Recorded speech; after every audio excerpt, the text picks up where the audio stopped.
ఆపదామపహర్తారం దాతారం సర్వసంపదాం లోకాభిరామం శ్రీరామం భూయో భూయో నమామ్యహం.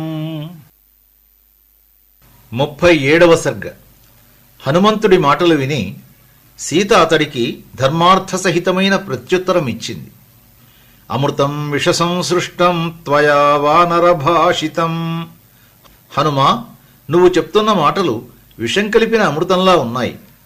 యచ్చ నాన్యమనా రామః, రాముడు వేరే దృష్టి లేకుండా నన్నే తలుచుకుంటూ ఉన్నాడన్న మాట అమృతంలా ఉంది. యచ్చ శోకపరాయణః, నా భర్త శోకపరాయణుడై ఉన్నాడన్న మాట విషంలా ఉంది. విధి ఎంత బలీయమో చూడు. ఐశ్వర్యేవా సువిస్తీర్ణే వ్యసనేవాతి దారుణే రజ్వేవ పురుషం బద్ధ్వా కృతాంతః పరికర్షతి. దైవం మానవుణ్ణి అత్యధికమైన ఐశ్వర్యాల్లోకి గాని సుఖాల్లోకి గాని అతి భయంకరమైన దుఃఖంలోకి గాని ముక్కుకు తాడుకట్టి లాక్కుపోయినట్లు తీసుకుపోతుంది. విధిర్నూనమసంహార్య ప్రాణినాం ప్లవగోత్తమా సౌమిత్రిం మాం చ రామంచ వ్యసనైః పశ్యమోహితాన్. దైవ సంకల్పాన్ని అధిగమించటం ప్రాణులకు సాధ్యం కాదు. దానికి ప్రత్యక్ష నిదర్శనంగా రాముడు లక్ష్మణుడు నేను ఎన్ని కష్టాల్లో చిక్కుకొని దుఃఖిస్తున్నామో చూడు.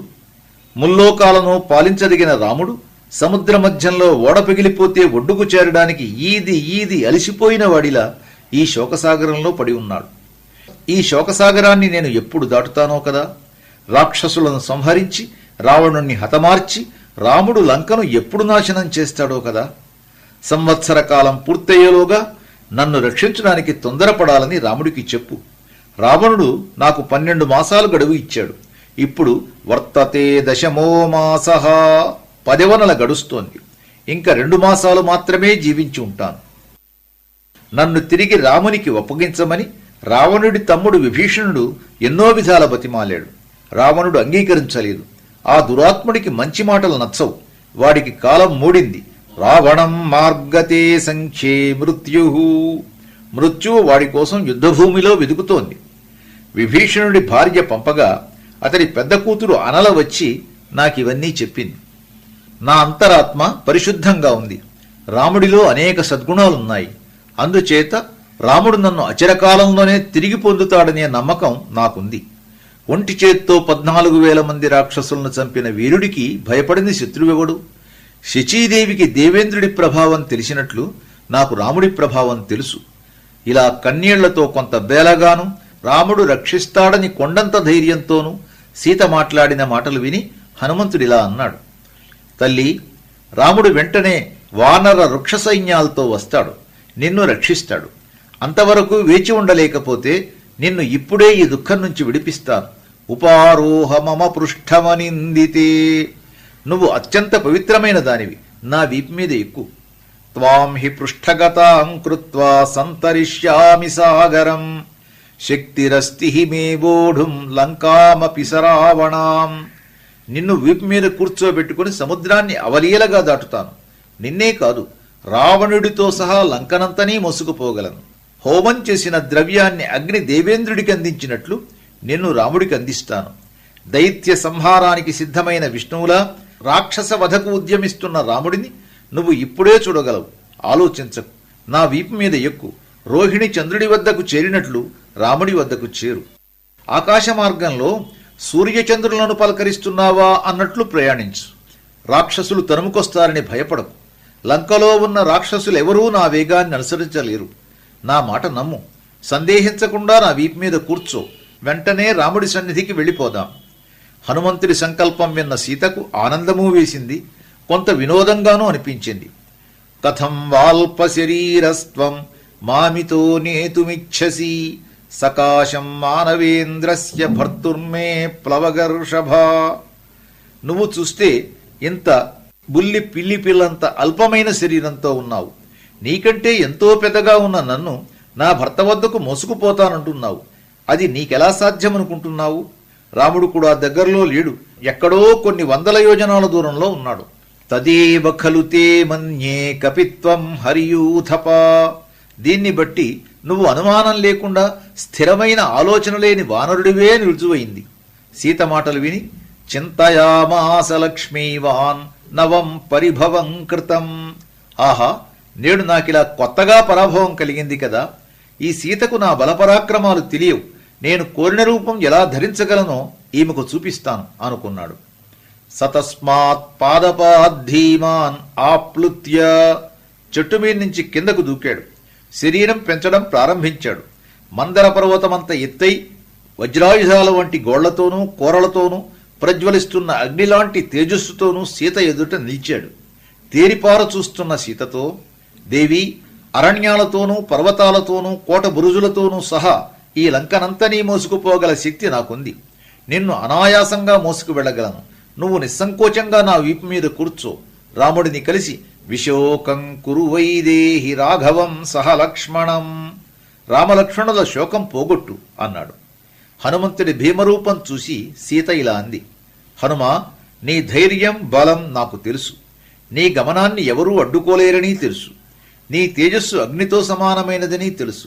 ఇంతటి వాడివి కనుకనే సముద్రాన్ని దాటి రాక్షసులకు నిలయమైన ఈ లంకకు రాగలిగావు.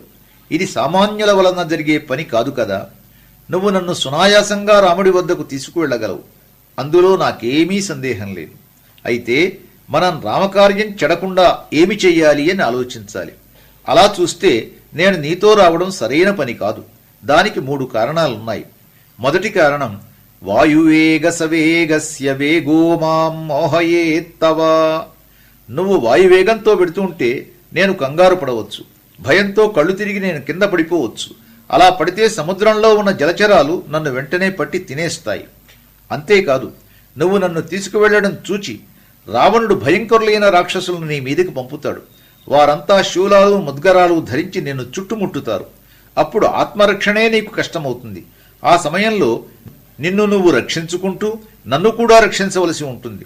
నువ్వు మహావీరుడివి కనుక ఆయుధాలు లేకుండానే ఆకాశ మార్గంలో ఆగకుండా వెడుతూనే రాక్షసులతో యుద్ధం చేయగలవు. కాని ఆ మహాయుద్ధం చూసి భయంతో నేను కింద పడిపోవచ్చు. రాక్షసులు కింద పడకుండా నన్ను పట్టుకునో నీ వద్ద నుంచి లాక్కునో తిరిగి లంకకు తీసుకురావచ్చు.